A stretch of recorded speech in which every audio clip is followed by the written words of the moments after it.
কালাইনী উচ্চতর মাধ্যমিক বিদ্যালয়ে আজ আমাদের ৮০তম স্বাধীনতা দিবস উপলক্ষে আমাদের অনুষ্ঠান চলছে। বর্তমানে আমরা সকাল 7:30টায় আমাদের জাতীয় পতাকা উত্তোলন করেছি। আমাদের শিক্ষক এবং ছাত্রছাত্রীরা উপস্থিত ছিলেন।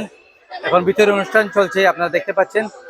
তো আমাদের এই প্রচেষ্টা সম্ভবত শিক্ষক এবং আমাদের প্রিয় ছাত্রছাত্রীরা মিলে করেছে। তো সবার কাছে আমি কৃতজ্ঞ।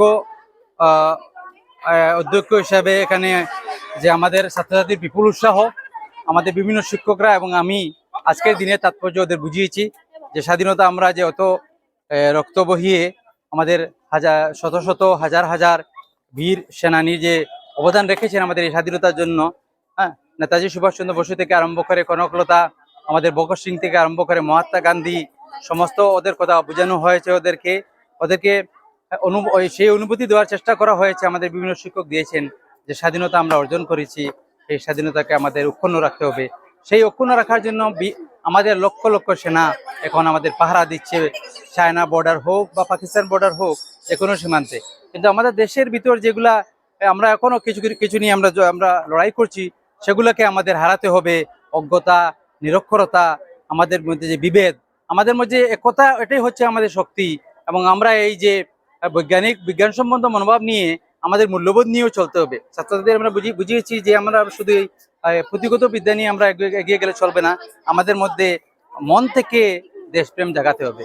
তো আজকে আমরা এটাই লক্ষ্য নিয়ে এসেছিলাম যে আমাদের ছাত্রছাত্রীদেরকে আমরা বুঝাবো যে মন থেকে ওরা যেন দেশের জন্য চিন্তা করে, দেশের প্রতি যে আমাদের যে বীর সেনানীরা হাজার হাজার প্রচেষ্টা করে, হাজার হাজার যে বীর সেনানীরা যে প্রচেষ্টা করেছেন, তার জন্য আমরা এই মুক্ত বাতাস, এই যে স্বাধীন ভারত আমরা দেখতে পাচ্ছি। এই স্বাধীন ভারতের অনেক অগ্রগতি হয়েছে দীর্ঘ এই স্বাধীনতার 1947 সন থেকে আজকে 2026 সন, 80 বছর। হ্যাঁ, আমাদের 79 বছর থেকে 80 বছর, 80তম আমাদের আজকে আমরা স্বাধীনতা দিবস পালন করছি। আমি সবাইকে আবার আমাদের স্কুল হোক বা আমাদের এই গোটা কারাইনবাসী হোক, আমাদের সবাইকে আমাদের অভিভাবক সবাইকে আমি স্বাধীনতা দিবসের জন্য আন্তরিক অভিনন্দন জানাচ্ছি। এবং আমাদের এই বৃহত্তর কাটিগড়া অঞ্চলের উন্নতি হোক, আসামের উন্নতি হোক, ভারতবর্ষের উন্নতি হোক, আমরা এগিয়ে যাই। এই মনোভাব নিয়েই আমি আমার এই বক্তব্য এখানেই শেষ করছি। হ্যাঁ, জয় হিন্দ, বন্দে মাতরম।